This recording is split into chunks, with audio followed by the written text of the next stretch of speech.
Hello everyone, welcome to Timeless Flux. My name is Sabine and today we're here for another spooky October special reading which talks about which are your fears and how to deal with them. I'm actually truly excited today because I have a new collection of crystals going on here. So option number 1 is represented by this beautiful grenade.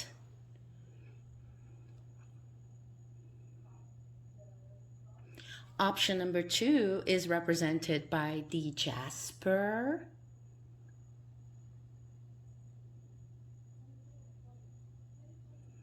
I love its shape.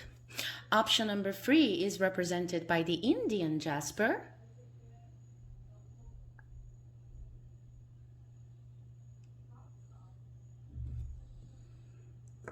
Option number 4 is represented by this Snowflake Obsidian.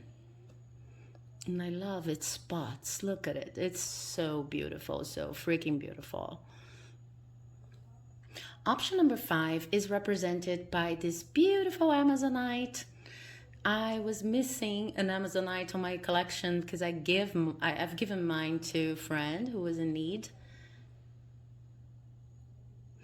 And option number 6 is represented by a fossilized chunk of wood. Look at it. This is actually fossilized wood.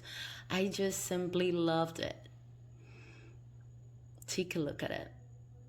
Okay, so option number 1, option number 2, option number 3, option number 4, 5, 6 for you to choose from.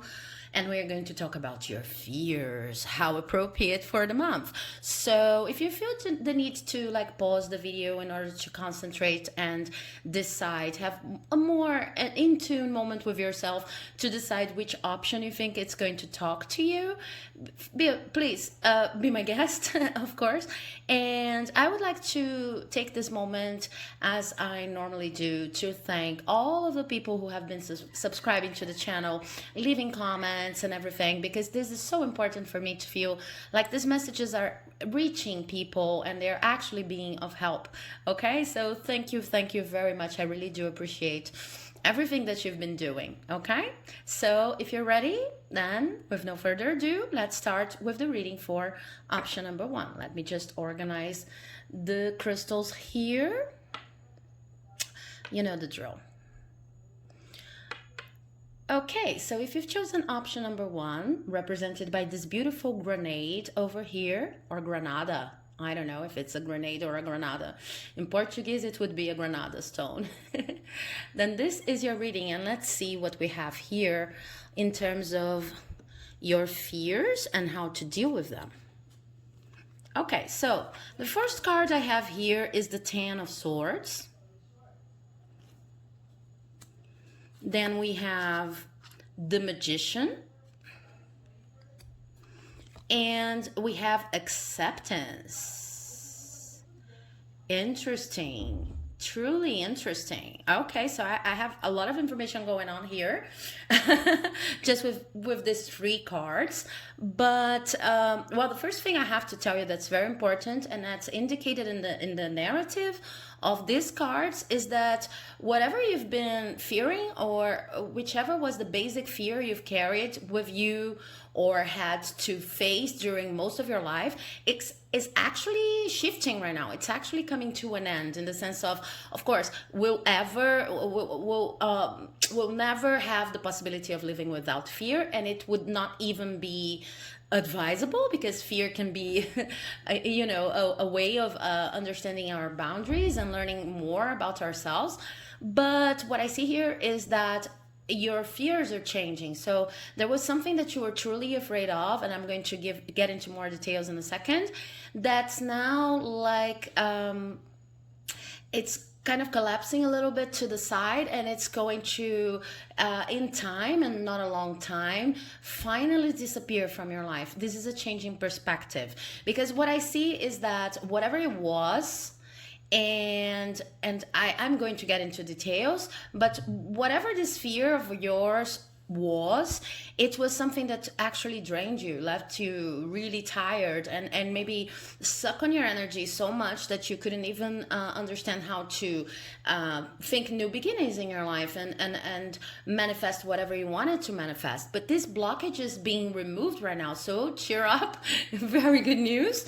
I also see that your fears, this like old fear that's kind of transitioning right now, and whatever fears you may present in the future, they are related to your sacral chakra, um, in a way that they are related to routine. They're related to your the understanding of your sexual energy, and the energy, the most basic energy of your vegetative body. So bodily functions, okay, everything that we need to do in order to discard and recharge.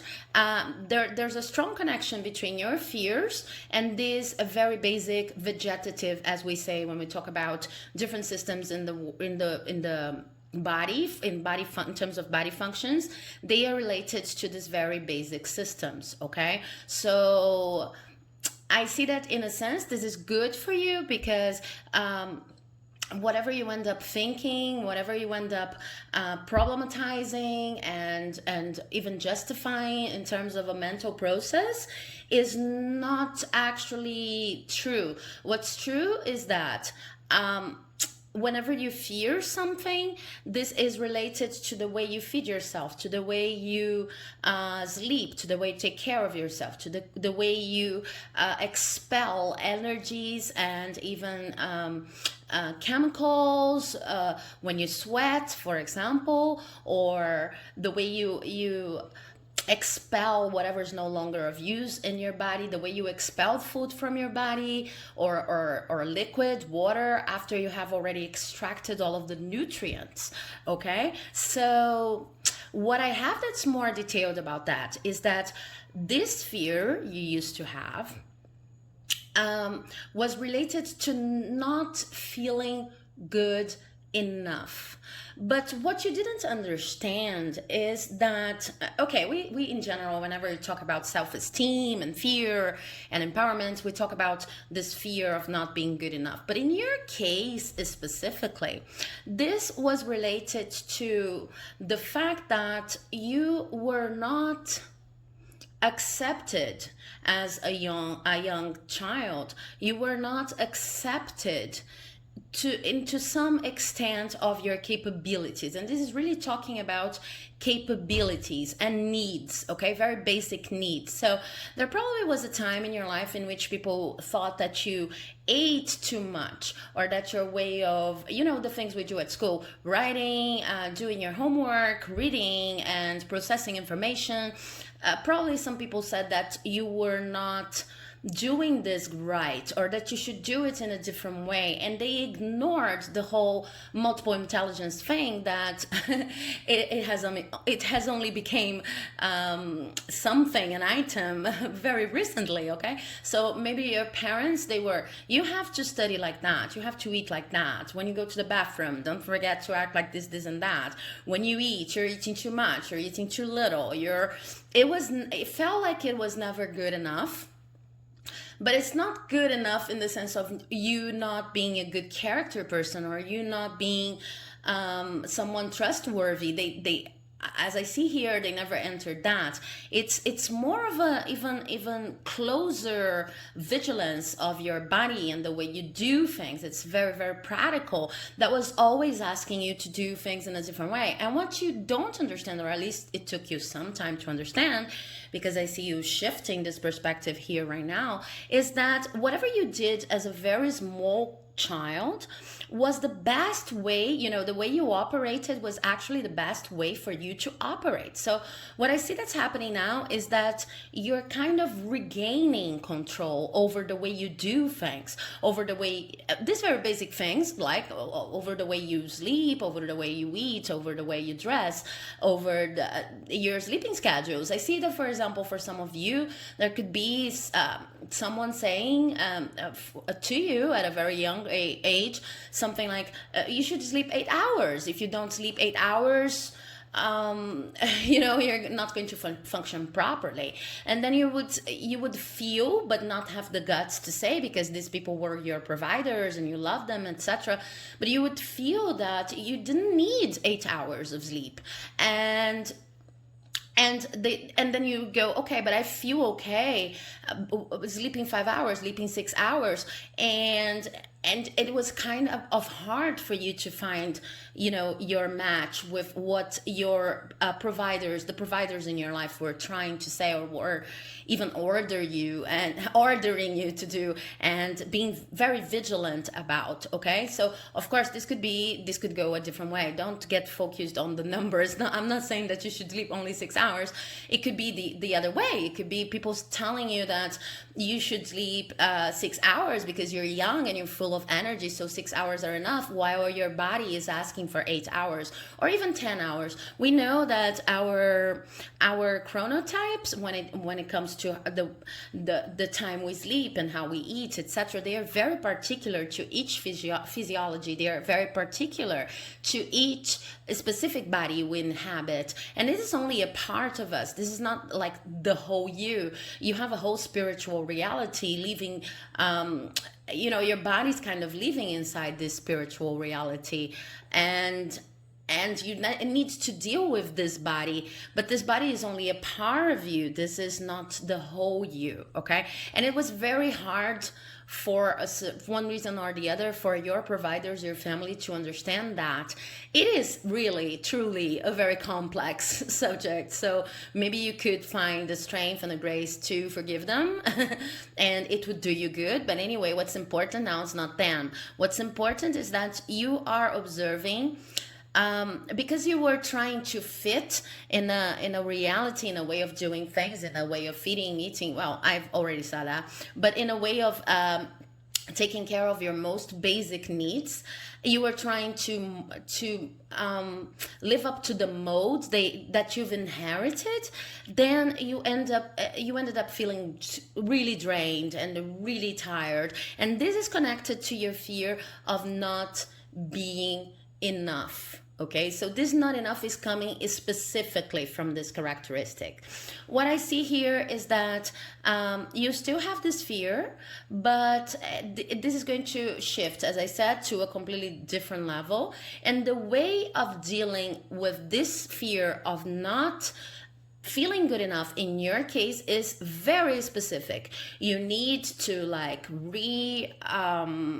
assess the way you do everything, especially those most basic functions. Okay, how to take care of your physical body. So you need to reassess all of your sleeping time. You need to reassess, well, the way you rest while you are working. Maybe you're the kind of person who just likes to decide to get this very specific time frame, like I'm going to work 6 hours nonstop, and then I'll only stop after after I finish what I have assigned myself to the day, or what other people have assigned me to do this day. And even if your company has this periods of, like, I work 4 hours and then I rest and then I go to lunch and then I work 4 hours more and then I have another break and then I work 2 hours more, I don't know.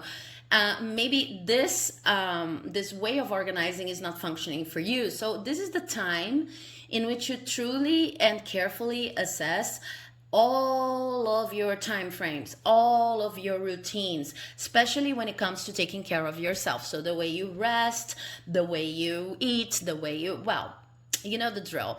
I have already repeated that enough. It's just that I want to convey to you how important it is for you, in order to overcome this fear of not being enough, to take like this managerial role about how to take care of yourself. You're the person who's supposed to take care of yourself. Okay, and it's basically something like you have never been given permission to do that, and now it's the way when you start. So you still have this fear of not being good enough, but as you further understand that this is related to your root chakra and related to very basic needs your body has that have never been properly addressed, because the way they like naturally express themselves in you as a kid, they were not honored, they were not respected, then you start getting back to those roots and honoring your body and its true biorhythms. Okay, so I hope you enjoyed this reading. If you did, please do not forget to leave a like, comment, subscribe, because it helps my channel like you would not believe. And I'll see you in the next video. So moving on to those who chose this option here, option number 2, represented by this beautiful Jasper. Let's check what is your most basic fear. Okay. Sorry about that. What's your most basic fear? I already said in the introduction, I love the shape of this stone. But not only your most basic fear, also ways in which you can deal with it. So the first card I have is the 9 of Pentacles. The second card I have is the Wheel of Fortune. How fortunate. And then I have Wisdom. And I'm only using the witchy decks and the chakra oracle cards here today because, you know, witchy vibes in October. So, clear as day. Your basic fear is that you're wrong. But it's a very specific kind of being wrong, okay? It's something like you always consider, and this is what's actually preventing you sometimes from seeing other options and living your life to this best, in its best version, let's put it this way.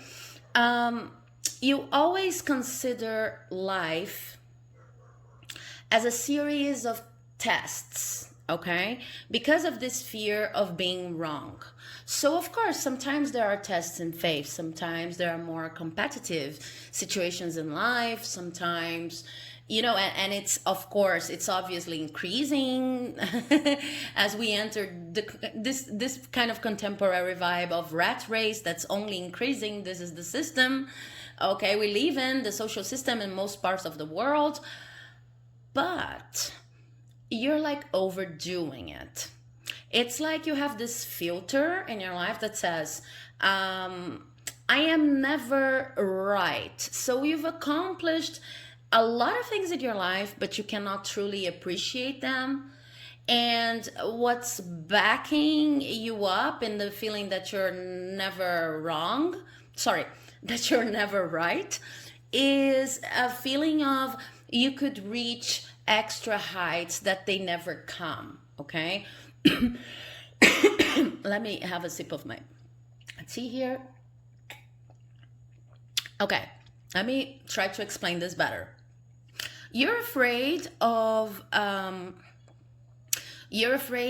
being wrong because you always feel that you could be doing more and you could be more. Okay, so it doesn't matter, and this is what's interesting. Pay attention to that because this is really interesting. You felt like this, I don't know if you're 40 now, you felt like this when you were 20, you felt like this when you were 30, and now you're feeling like this when you're 40. Of course, maybe you're not 40, but no matter which age you are, you've been feeling like that, even as you clearly see indications around you that you've been building a good life, because I see that most of you had already experienced what it is to be successful and to be right about something. So even if you're truly young, you have already experienced like being right about a certain person and winning this competition at school and being able to enter the college course that you were really aiming at. You know what victory tastes like. And I see that for most of you have already accomplished like almost everything that you proposed in your life up to this moment. Of course, there's always room for more, but you are an accomplished person. Now, here's the thing.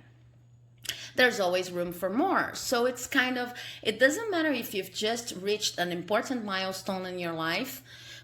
You kind of always feel like you're doing like 1%, 2%, 5% of what you could actually be doing. And sometimes you blame life's tough conditions, but most of the times you blame yourself. Now, what you need to understand is that this is coming from your own perspective on things. If you're able, and I know this is hard, but if you're able to look at it from a more objective perspective and simply understand that you have already had accomplishments, and you have I mean, there's time, we need some time for things to develop in our lives, okay?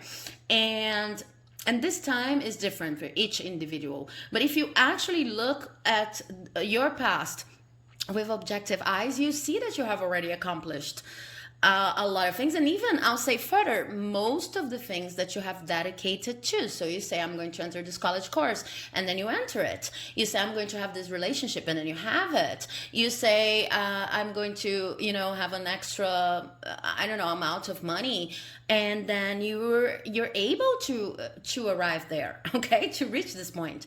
So you're actually very accomplished, but you never feel like you're doing enough, and you never feel like you're right, because your basic fear is, what if I'm wrong? So I see this kind of routine going on for you in your everyday life. It's like, you have a very good plan, in order to, that was meant to help you finish a project. This is a very good plan, but then you go like this, and it's a very good plan. Say, this is why I'm putting it this way. Then you go like this, but what if I'm wrong? But what if there's even a better plan? And then you start asking a lot of people. You will end up doing whatever you said that you were going to do in the first place, the first idea you have, because you're very good at conceiving ideas and conceiving plans. But you will make sure that all of your ideas pass the test of the opinions of everyone around you. It doesn't really matter sometimes, even if these people are into the area you're pursuing or not, if they have experience in what you want to achieve or not. You're just listening, because of this basic fear of being wrong. Okay? So if this bio is really meant for you, you will know exactly what I'm talking about. Now, where is this fear coming from? This fear is coming from a very difficult relationship with wisdom, as represented here, okay? And it's truly connected to your heart chakra. This is a heart chakra card. We have the green here, we have the green here, okay? So with this Nine of Pentacles here, what I see is the feeling like you're almost there, almost there, almost there, almost there, all the time. And this almost there feeling is coming from this idea that there's also an idealization of what people feel when they are right, okay? It's like, if I were truly right, I would always feel blissful. I would have no, if I were truly right, I would feel like I'm exploring 100% of my potential and not 1%. If I'm truly, right, I would feel life would be almost even a dream. Why? Because probably in your childhood, there was a very conflictive relation to wisdom. There could be a person or more than one people in your life saying that they were always right, even when they weren't, and you, with your child's logic, that was actually very accurate, you could see that, okay, maybe this grandfather, this mother, this parent, a carer, they are saying that they are right, and I can understand their point, but there are many other ways of seeing the situation, okay? So you suffered on your skin what it is to have a different point of view to express in your family when you were too young to deal with that, and have someone, or maybe more than one people, always, more than one person, always saying, no, but I am right, my point of view is the only perspective that really counts, and you cannot, whatever you're trying to argument on here, this is not valid. You can't see it because you're a child.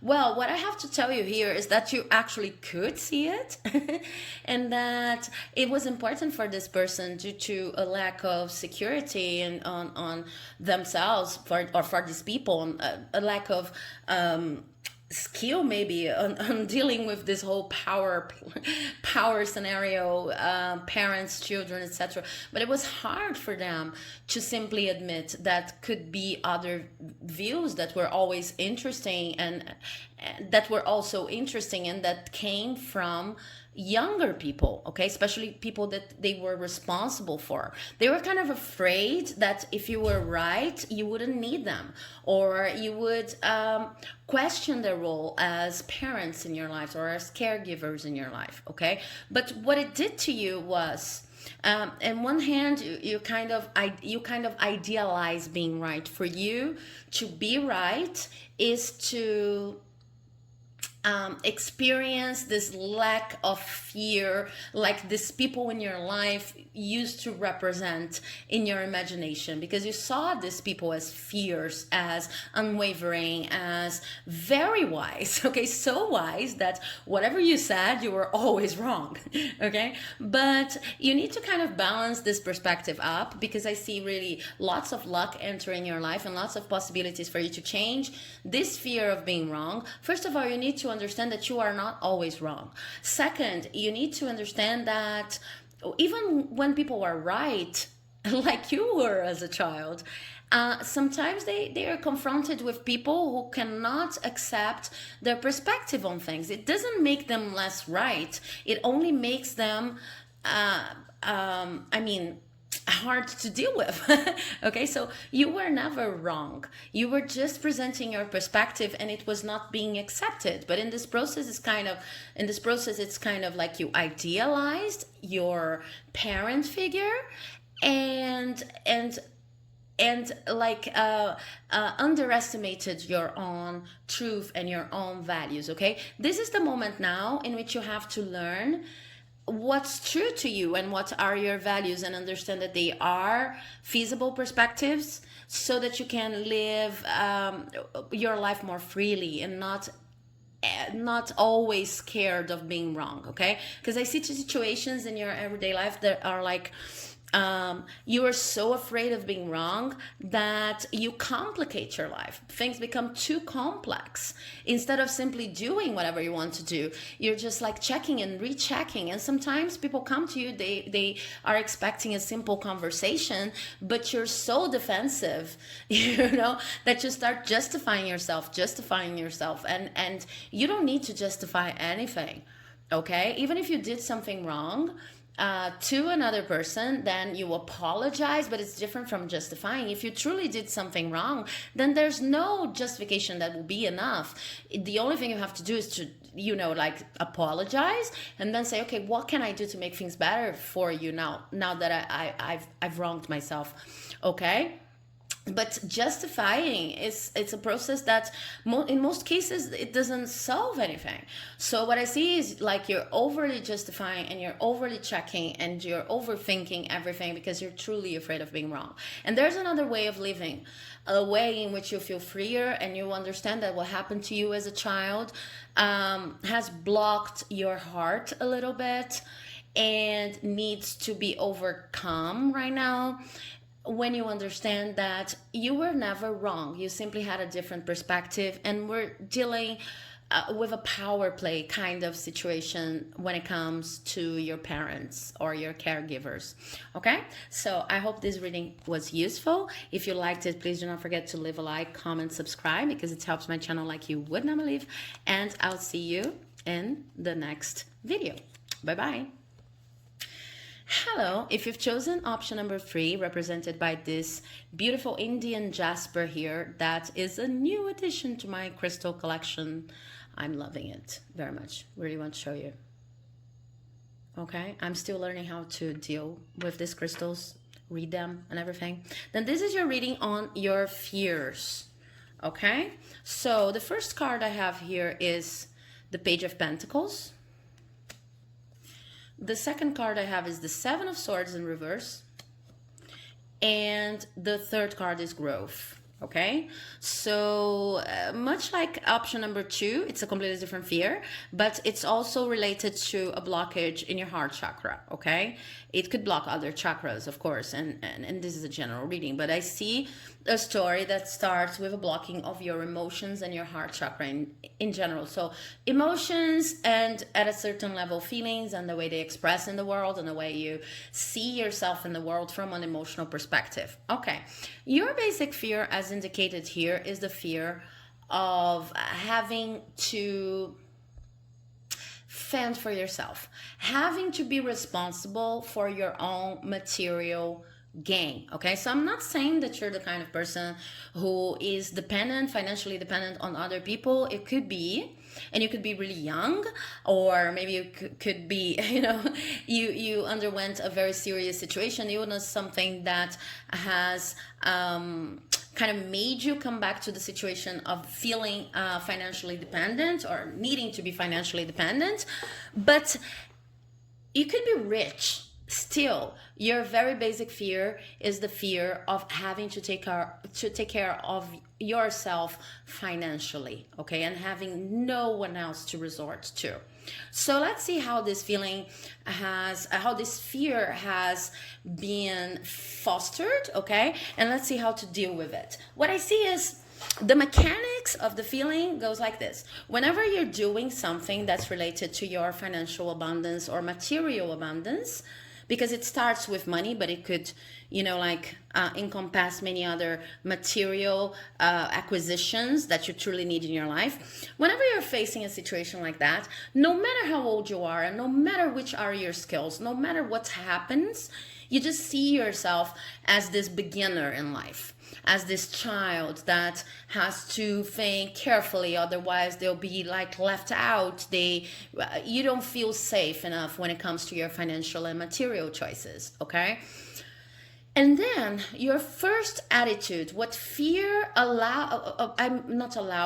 what fear suggests that you do, it just plainly skip the situation, okay? But what's good about this fear here in this specific group is that I see that you feel really scared of dealing with financial challenges. Not only in the sense of situations in which you do not have money, but any kind of challenge related to your material life.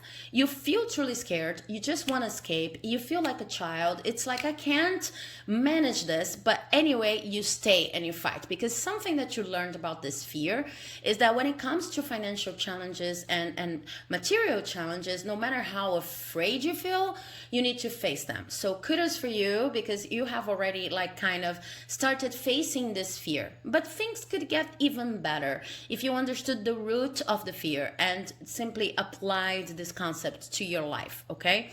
What's the root of the fear? There's something related to your childhood, okay? And this is what we're seeing in most cases here, because basic fears normally come from this time and age, from this time in our lives. So there's something coming from your child that is like this. It could be many different scenarios for the many people watching, but in general, what I see is people in your life, they kind of charged you for everything they invested in you, and you felt it really strongly because you're a very sensitive person, okay? So it's like, when parents go, money money cannot be found in trees. It's not a natural thing. It's a lot of effort to just pay for your school and to pay for your clothes, and you need to be respectful and you need to be thankful, etc.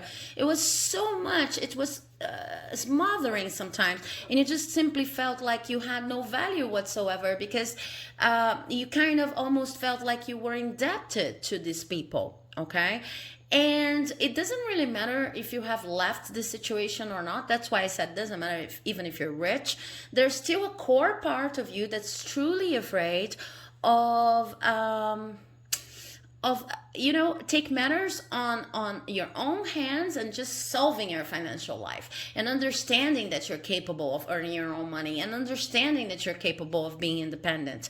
So your basic fear is having to deal with having to take care of yourself materially, okay? Because the way these caregivers in your early childhood, the way they expressed themselves when it came to money, it was very overwhelming, in the sense of we do a lot, and you need to respect us, and it's very important for you to understand that you wouldn't be here if we weren't working our A off every single day, things like that. And it seems like they first of all, you need to understand that this was an exaggeration. But when I say understand, especially if you're older now, you probably do understand, like, intellectually you do understand, but you need to understand it with your heart, because what it created in you, it was a heart blockage, an emotional blockage.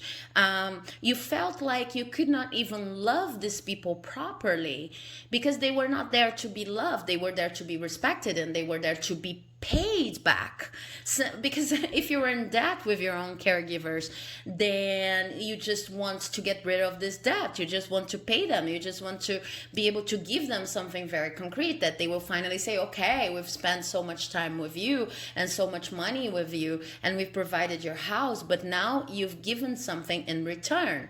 Okay, so it's even probable for some of you that wherever you're doing professionally, or the way you're handling your professional life right now, is still meant to be an answer to all of the effort and the money your parents or caregivers invested in you. Okay, and this is the cycle that needs to be broken. Okay, because these people, first of all, you're not indebted to them. Okay, they decided to have a child. It doesn't even matter if it was a sign, a calling, if it was meant to be, it doesn't matter. But they have free will, so they decided to have you. And even if it's a situation like they adopted you, they decided to adopt you, okay? And I also see situations in which maybe you were brought up by your grandparents, and they were kind of like always saying, we shouldn't be doing this, we should be living the best years of our lives, but your parents are not here to raise you, etc., etc. Even in this case, they always had, remember that, because this is going to be like a mental health saver, they always had the chance, they could have said, no, I'm not going to take care of this child as much, or I'm not going to take care of this child, I don't want to be a mother again, like so many grandparents do. I don't want to be a mother again, I don't want to be a father again, this is up to you, you decided to have them, so now I just want to have, this role that is associated to grandparents a lot of times, that I just want to have fun with my grandchildren, but I don't want to be like a true provider. Okay, if you need my help, ask it, but it's not going to be an ongoing thing. Okay, so remember that whomever was with you in your early childhood, even if it's hard for you to face it like that, they were there because they wanted to be there. They were there because they loved you too. And they were there even if they said it was a sacrifice and it was truly hard to raise you and you needed to respect them, etc. Just understand how ego works. Sometimes we kind of overexpand on our imaginative value precisely because we're feeling like we're undervalued, or we feel like we have no value at all. Okay, and instead of like working on our own self-esteem, we start saying, this that I do is very important, you're indebted to me, you're like ungrateful because you wouldn't be alive without me, things like that. Whenever people resort to this kind of mood and justification and explanation, it's precisely because they're feeling like they are not doing everything they could, okay? And they have to overvalue what they actually do. So remember that the same fear you have right now of, not being able to achieve financial security, or maybe you even have money but you never feel safe, things like that, it's kind of inherited in the sense. These people were not as confident as they looked in their skills of bringing you up and being providers, okay? What you need to truly do right now is nurture this inner child that shows up whenever you're confronted with a financial challenge. Again, it doesn't have to be, lacking money. It could be any challenge in which you need to raise up to the challenge of any situation in which you need to rise up to the challenge of taking care of yourself financially, okay? Whenever this child is going to show up again, this child that was being overburdened with, all kinds of constraints and being felt and not felt but treated as a burden sometimes a financial burden, this child is going to come up. So be very gentle with this child. This is one way of dealing with your fear. Be very gentle with this child. Give this child the time they need to recuperate, but also understand that most of the problems you have when it comes to money are problems almost everybody has. Everybody needs to fend for themselves, and when we can't, then we ask for help. But this is not this is not normally, it's only temporary. Okay, and understand the story here. The story, you really truly need to investigate your relationship with money based on your childhood story of feeling like a financial burden to your own caregivers. Okay, so I hope this reading has helped. If you liked it, please do not forget to leave a like, comment, subscribe, because it helps my channel like you would not believe. And I'll see you in the next video. Bye bye. Okay, option number 4. So if you've chosen this beautiful Snowflake Obsidian, truly beautiful, take a look here. I love it so very much, and it's part of my new crystal collection. Let's talk about your fears and how to deal with them. Let me see which cards I have for you. Sometimes this table is a little hard to, cards get kind of glued. I'm only using the witchy oracles, witchy tarots, and the chakra oracle. So first card I have for you is the Nine of Wands. The second card I have is the Ace of Cups in reverse. And the third card is Abundance. Okay.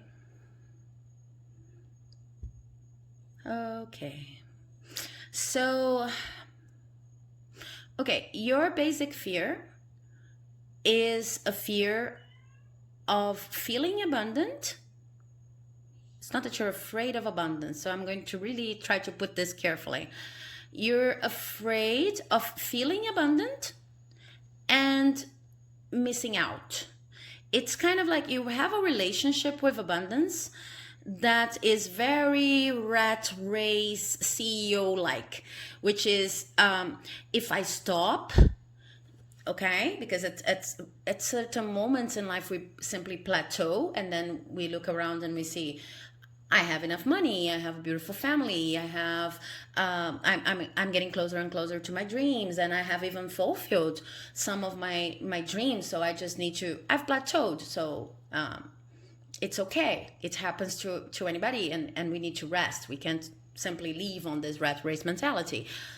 But you're like very afraid of plateauing. You're very afraid of being, there's a word for that that's not coming right now, being mediocre, okay? You really associate mediocrity with stopping, okay? And you really associate abundance with always being in the path of getting more and more and more and more, okay? So it kind of built your ego, and it's important to notice that this chakra card here is related to the solar plexus chakra, so all things Leo, all things ego, all things related to the facade I show to the world, okay? So it's like you have an association between abundance and getting more, and also a very meritocratic perspective in life, in the sense of people don't get what they want or as much as they could, because they fall into this plateau areas of life and they just get accommodated and too comfortable, and this is the synonym of mediocrity to you, okay? Like feeling comfortable with what you have, which is precisely the definition of abundance. Okay, once again, I'm going to show this sentence that's been helping me a lot to focus. Prosperity depends more on wanting what you have than on having what you want. Okay, so I see you here in this sense, like you want to have what you want to have, and you're so focused on having more and more and more that you have no time whatsoever to appreciate what you already have. So what's the point in actually acquiring things, jobs, status, titles, whatever, okay? But what you don't understand is that this is coming from a fear of being mediocre. This is coming from a fear of missing out. If you like remove the fear, then you remove the need to be doing so much and so impulsively all the time, okay? I see that this also prevents you from receiving, much in the sense people normally talk about when they talk about law of attraction. I don't like believe all of the explanations that there are out there on the internet. I would be very careful when it comes to the law of attraction, but I do believe that there's such a thing as a block to receptivity. So I think that you make things harder and harder for you sometimes when you just it's just you have to be in a race. You have to be moving towards many different objectives. I don't even see like you have such a clear intention on a long-term path that you need to focus on, or maybe you have multiple long-term paths that no human people would be able to dedicate to at the same time, and you're doing it. Okay, so it kind of became a machine because you're very afraid of being mediocre and of missing out. Okay, but where does it come from, and how do you deal with that? First, you need to understand that your early caregivers could be parents, family, a close friend, could be people that you found. This is not strictly family here. For the other piles it was, but in your case it could be the context in which you feel cared for. Okay, maybe you found a group of friends that were very conservative when it came to their idea of success, their idea of mediocrity, and they were very truly judgmental, and you kind of acquired that. But this could come from your family too. I see that in your case, even if it comes from your family, it was kind of reiterated by the other relationships you had in your life. Okay, so you need to understand that these people, when they say that, and when they talk about mediocrity and they judge other people, and first of all, you need to understand that they have the same fear you have of missing out. And second of all, you need to understand that they were hoarders. Okay, which is kind of what's going on with you right now. You're hoarding on too many ideas, you're hoarding on too many perspectives, you're hoarding on okay, because it's like I don't know what to do. I don't know what to do with my I'm afraid of like not exploring my true potential. I'm truly afraid of being compared with people that I think have accommodated in life. And it's always good to remember that you have no idea how these people are actually feeling or living, okay? Because sometimes we don't know what's going on. We don't know about other people's internal lives. So this is kind of an illusion. But you don't want to be compared to those people who have just, plateaued. So understand that you're hoarding. How is it that a person stops hoarding? And when I say hoarding, it's not only physical objects.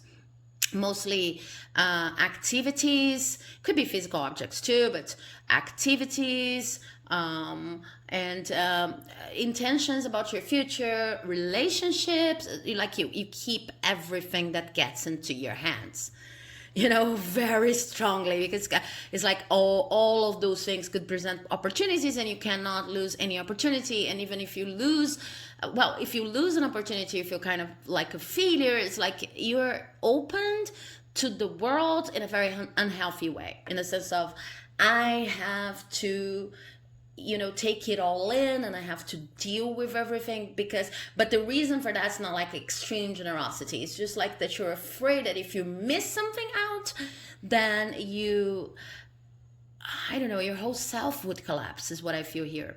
So how do we deal with hoarding in order to address this fear of missing out and of being mediocre?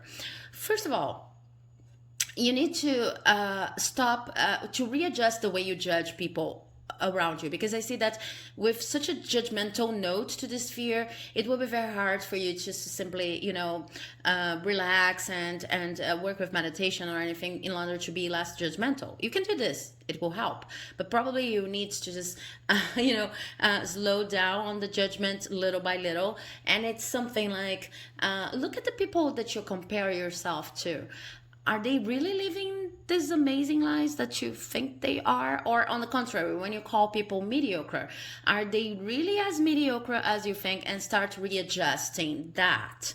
Okay, this is like the first step. The other step is actually planning, having a weekly plan to just release and let go of objects, relationships, and even feelings and thoughts that are no longer of service. Okay, this is the way you can best deal with this sense of hoarding.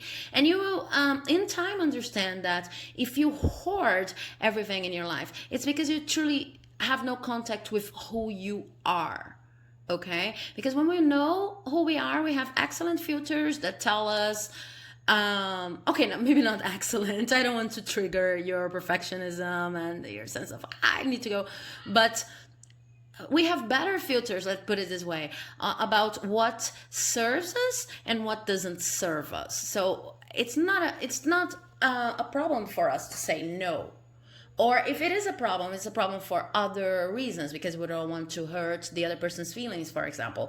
But not in a sense of, I can't say no because maybe this is my big chance and my opportunity, and what kind of person would say no to things like, when you have like 26 different things going on in your day, and then you add something extra, or you have 26 different strange thoughts crossing your mind that are truly, taking a toll on you, and you still want to add another concern. At a certain point, you need to learn how to say that's enough, and you need to learn how to understand that saying that something is enough, or that I don't need as many things, I don't need as many people, I don't need as many projects, it's actually good. Because it's kind of like the image I see is, it's the image of a sculpture. Okay, take Michelangelo, and then you have this clay. I hope Michelangelo worked with clay. I don't know. No, I think it was boxes, like chunks of marble, right? But anyway, you have this sculpture working with these chunks of marble, and then this person needs to find the figure in the marble. Okay, it's what sculptures normally say. And I think Michelangelo actually said that. So this is the process you're going about with your life. It's like you have all of these things, but they kind of, even they don't differentiate among themselves, because they are not truly all connected to your essence, and you're simply hoarding. And you need to go about them like, I'll just chip this this slice of marble here, and then this one, and then I'll just have to, this can stay, but it has to stay in a different shape, maybe a fit version, a fitness version of whatever is already in my life. And then I'll reach the figure of what my life really looks like, based on what I like to do, based on what I'm good at, but not hoarding because I'm afraid of missing out on opportunities and on myself. Because in the end, by having all of this movement here that's based on fear, you're actually missing out on yourself. You don't know who you are. You just want to be it all. So this hoarding perspective, try to understand that this was inherited from a group of friends, a context, a family, etc. And that this is not you, and this is precisely what's not allowing yourself to see yourself. Okay, so I hope this reading has helped. If you liked it, please do not forget to leave a like, comment, subscribe, because it helps this message reach more and more people. And I'll see you in the next reading. Bye-bye. Okay, so if you've chosen option number 6, represented by this beautiful Amazonite, look how beautiful it is, then this is a reading on your basic fear or fears. Let's see what happens here. And your cards are the 6 of Pentacles, Death in reverse, and Trickery. And I have another heart chakra blockage showing up here. This is the third one on this piles of readings. So, okay, stay tuned, because I'm going to explain the whole scenario. I see that your fear here is of change. And then you probably listen to this and say, okay, I'm just going to look for another option, another video. This woman has no idea what she's talking about. But stay with me, okay? Because I don't see like you're people who always focus on the same areas and you're always doing the same thing and there's no movement in your life. On the contrary, I see a lot of movement in your life. You're probably someone who can really listen to other people telling you, I'm so amazed at your ability of, adapting and changing all the time and finding the true connection with everything that you do. And if it's no longer of use, or you feel like your passion is not there anymore, you can't simply continue. You discontinue the whole situation, and you're not afraid of chasing, a new dreams. Okay, but then there is like a core feeling of being afraid of change that is related to one very specific area of your life, represented here by the Six of Pentacles.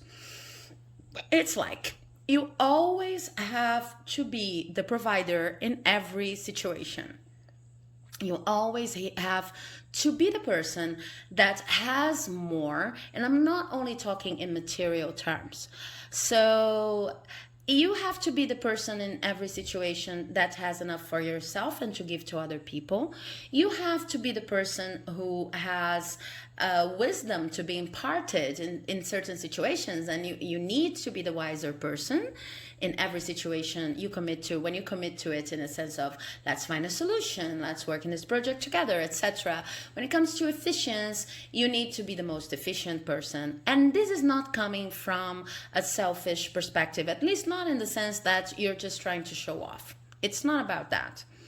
It's just that when you were a child, and it's very interesting, I'm even going to show you this card up closer. Like you have these two characters over here, and this character within this trickery story is actually they are going to show each other. In fact, no matter if the dragon seems to be like more powerful and maybe wiser and have control over the situation, the story behind this card is actually going to say that the squirrel and the dragon, they can be masters to each other depending on how the situation goes, okay? And trickery is very much approached in the sense of a narrative in which no matter how small you are, no matter the external appearances in general, people are always teaching things to each other, okay? So we'll get back to that. What I see here is that you're not someone who's trying to show off. You're just someone who has learned that there are,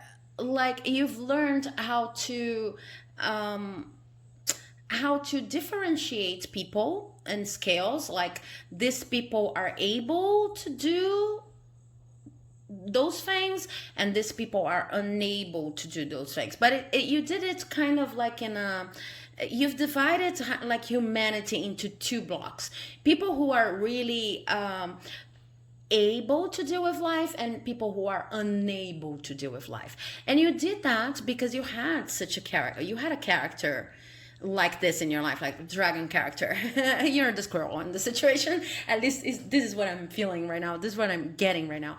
You had a person in your early childhood that seems to be like all encompassing. And this person seemed to be like a star, but also kind of scary because it was always putting there could be more than one people, but I really see one person for most of you. This person was always kind of conveying that they were so above judgment. They were so morally superior to other people, and they were the people. Well, this was the person from whom you've taken this idea of. In a place for things to work in a certain relationship, in a certain context, we always need to have this person who's wiser and who's a provider. Whenever we need to solve a problem, this is the problem solver. There needs to be like this person, pillar of strength and morality that we all resort to, because this was a kind of model you had growing up. At the same time, you felt like this squirrel here. And you have probably already realized that this person was not as all encompassing as they portray themselves to be, and that you were always that you were also teaching them lots of valuable, important lessons in their lives. Okay, but because of this dynamic going on here, you just grew up to be the person who wants to mimic this attitude. Okay, and you have lots of justifications in your mind, like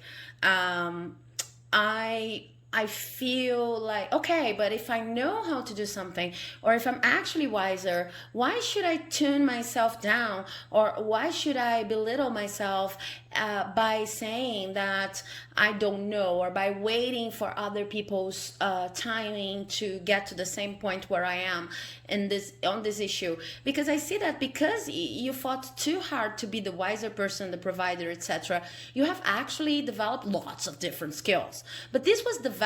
It took a toll on you. You almost had to, sometimes ignore your feelings. That's why we have an emotional blockage here. Ignore your feelings in order to be this person for the rest of the world. Okay, and this is similar. No, it's not the same thing, but this is analog to what you had to do with this parent figure, this caregiver you had in your early childhood. You had to, like, quote unquote, belittle yourself in order to be in the presence of this human being that was almost a saint and on top of morality, etc., etc. You had to be like, to step on your humble shoes all the time, every single time. Otherwise, your way of dealing with this person would never truly work. Okay, so when I say you're afraid of change and you resist change a lot, you resist changing your perspective on being the provider, in the sense of you resist understanding that nobody in this world is as star-like or as all-encompassing as this figure in your childhood would present themselves to be. Okay, so you want to be like that, and it takes you a lot of effort and ingeniousness and imagination, and you want to believe like there are people like that, people who are never vulnerable, people who are always right, people, but this go beyond right, people who are like untouchable. Okay, sometimes they are even wrong, but they are untouchable, and they have an argument for everything, and they have this kind of charisma. Okay, you need to understand that this is based on your parental figures, okay, the parental characters in your life. And you need to understand, you probably have already started, as I see here, that these people are not everything that they were selling themselves to be, and that it's impossible for you to match them on this game, because they're actually portraying themselves as more of like idols than real people. Okay, so in order to, what you need to understand that's really tricky is, whenever you feel like, I don't want to change that, I don't want to change this part of myself, understand that you're trying to become or to stay at a level that is only imaginary. It's an illusion. Okay, and the way I see you approaching this fear of changing this version of yourself is by becoming vulnerable, by understanding that vulnerability in physical terms doesn't mean that you're inferior. Okay, so in very practical terms, it's about talking to people whenever you're feeling alone, talking to people whenever you're afraid. It's about, if you've just ended up a process in which you were helping a group of people or a person, then try to show your needs too, so that this exchange can be a little bit more balanced.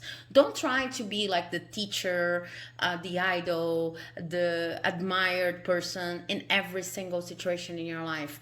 Try to rebalance that, because you see that your fear of change, of changing this perspective about yourself, is going to subside little by little. Okay, but this is more or less what I see for you. You need a different approach on generosity, and you need a different approach on yourself when it comes to understanding that you're a human being, that it is okay to be vulnerable, that vulnerability is actually one of our strengths because it brings us the right kind of people that are actually going to help us and that are in tune with us, our soul family. And because of this blockage you have over here, like relationships always have to be between a fan and an idol, you know, it's like you see humanity divided in between fans and idols, and this limits a lot the kind of role you can exert in life. Okay, you can exercise in life, better saying. It's like you're whether you're a fan or either a fan or an idol. Okay, and there are lots of shades of gray in in between these two roles. Okay, these roles are not even, you know, the most substantial to base your whole persona on. Okay, human beings are much more paired up than we normally see them, and our relationships are not only based on admiration, whether it be true admiration or false admiration. Even more than that, admiration does not come only in the form of this relationship idol fan. Okay, you're like striving to be an idol, but sometimes you see yourself as a fan when you feel like I'm not getting to my objectives. And there are other relationships, there are other ways of viewing the relationships between human beings. But the start of it all is like you need to actually, in your everyday routine, you need to kind of balance giving and receiving, but not just in terms of, you know, counting. I've given that much and then this person needs to give me this much. It's more about rethinking your roles. I don't have to be the teacher all the time. I don't have to be the master all the time. I don't have to be the wise friend all the time, the counselor, etc. This is going to make your fear of changing this pattern in your life much easier on you. Okay, so I hope you enjoyed this reading. If you liked it, please do not forget to leave a like, comment, subscribe, because it helps my channel like you would not believe. And I'll see you in the next video. Bye bye. Okay, finally, last but not least, we have the option that chose option number 6. Those of you who chose this beautiful fossilized wood. Fossilized wood, take a look at it. It's so very beautiful. And let's see about your fears, what the cards have to say. You're the only group who has 2 chakra cards, so let's see how it goes. First we have the Lovers, then we have the Page of Wands, then we have Mysticism. Oh my God. Okay, Mysticism and Impartiality. So this is my spiritual pile right here. Okay. Okay, guys. What I see here is that you are afraid of taking the first steps in your spiritual development. Maybe you already have a religion, you already have a system of beliefs, you already have, you know, contact with this world, but I see that now the universe is calling you to really start the ascension process of getting in more in depth into your intuition and working more intimately with your third eye chakra and your crown chakra. Okay, so what I see here, you see this person here is like taking the first steps in an adventure, so that's lots of passion, etc. But with the Lover's card here, which is also talking about passion, what I see is a certain indecisiveness and fear, of course, because if you're going to go the path of spirituality, you're going to face lots of challenges. You're going to deconstruct your ego. You will need to be highly aware, highly self-aware, and it's work, something that a lot of people do not understand. And maybe if you're starting on this process right now, that for me at least it was, and it still is sometimes very challenging, is that The spiritual work, as the name says, is actual work. It's actual physical world. It's about finding a way and your ceremonies and a way, your way of scripting, your way of writing, your way of being there, like, in the middle of nothing, like sitting in your room and with nothing else to occupy your mind, trying to get in touch with something that you can't see, and you just have an intuition about, and it's about writing and not understanding what you're writing exactly, but you feel like there's a message there and signs everywhere, and your dreams are always giving signs, etc. But there's something about Western society when we talk about spiritual work.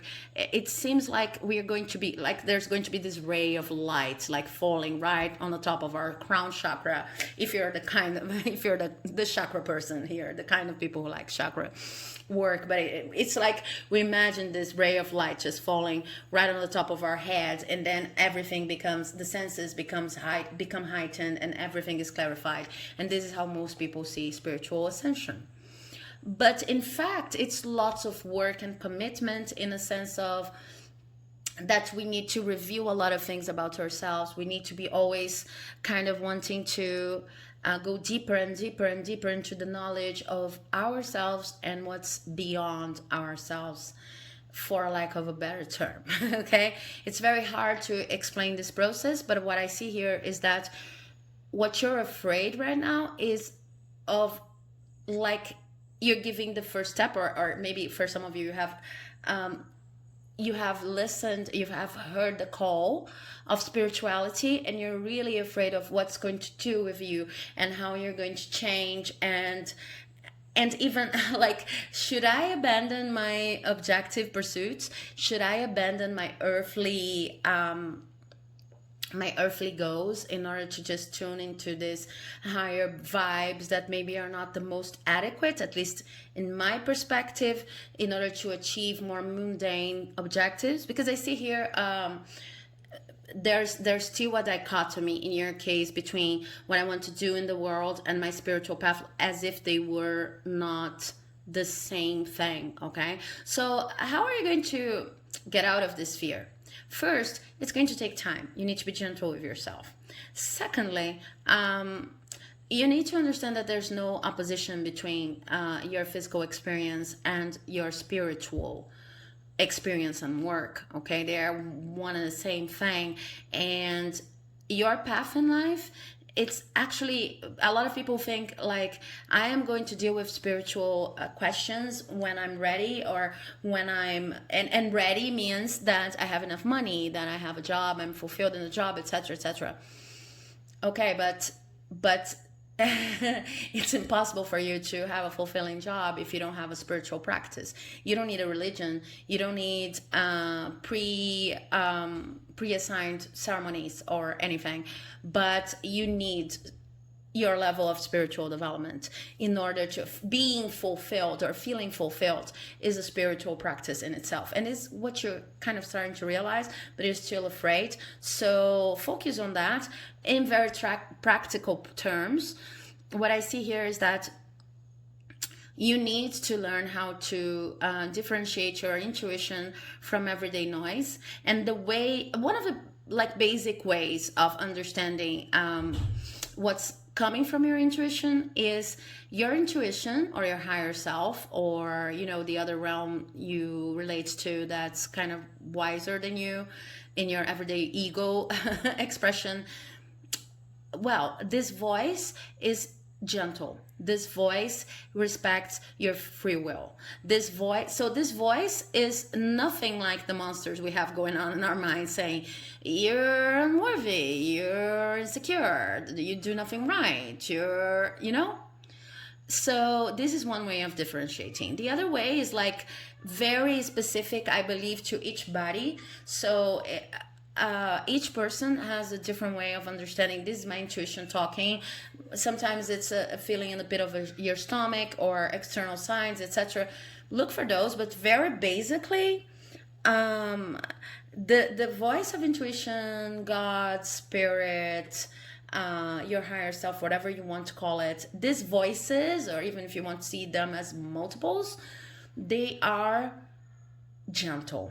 Okay, they love you, they want your best, they are there for you. And this is something you already know, but then when it comes to communicating, this could be kind of tricky. Okay, so this is the first hint. The second hint that I see here with this card, another very important thing that I heard as soon as I got this card out is you don't have to know everything in order to enter this path, okay? Because I see like you're kind of over controlling from time to time. Like, I need to know then which ceremony I'm going to make, and if I am on the right track, and then maybe I listen to pick a card to say if I'm on the right track, and then, you know, you don't have to over control it. You don't have to know everything. You need to understand that in this process, you're being guided, and that guidance will come whenever it needs to come. So maybe you're here because you've received some kind of guidance in order to overcome your initial fear of entering this spiritual journey. But next guidance is going to come when it has to come, and it's meant for you. It's totally personalized, okay? It's like a very best personalized experience you could have when it comes to your spiritual path, because it's meant for you. It's being done for you and not to you. Okay, so the second thing I see here is that you will need to redefine some of your values in life, which is a normal part of the spiritual process.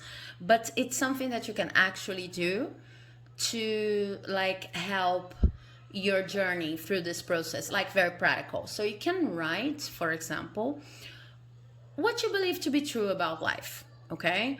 And then just make the effort to put everything on paper, everything that you truly believe without judging it. This is what I know with my heart and from my experience to be true. And then you write it, because sometimes we kind of, how can I say that? We censor ourselves when we're writing what we believe in, or when we're even saying what we believe in to other people, because we're afraid of, you know, with this new vibe of canceling on the internet. We're afraid of being canceled. We're afraid of being naive. We're afraid of many different things. So an exercise that you can do with this impartiality card is write everything that you know to be true. And understand that this is for you. Nobody has to see it, so you can be totally honest. And then comes the interesting part. After you've written everything down and you see, am I living accordingly to what I truly believe? Okay, and if you feel scared, like, I don't know if my beliefs are actually, you know, good, healthy, I'm not judging, I'm putting them on paper, but I'm not I'm not comfortable about living by them. So you can use the rule of thumb of treating others the way you'd like to be treated, and check each of the beliefs on the paper, asking yourself, is it hurting other people? Because if it's hurting another person, group of people, then this is a belief that you should actually question. But not because it seems right or wrong to another person, or because of anything that you've learned as a child that was right or wrong. It needs to be felt. It needs to be, your values are your values. They have their own specific way of being written. They have their own specific way of being approached. Okay? So this exercise is going to help you a lot entering this path, but understand that you do not control not anything, but, well, maybe we don't control anything, but okay, you at least can work with your own self-knowledge and getting deeper and deeper into your beliefs and not being judgmental about your own beliefs. This is going to help improve the process. Okay, so this is what I see for you guys. I hope you enjoyed this reading. If you liked it, please do not forget to leave a like, comment, subscribe, because it helps my channel like you would not believe. And I'll see you in the next video.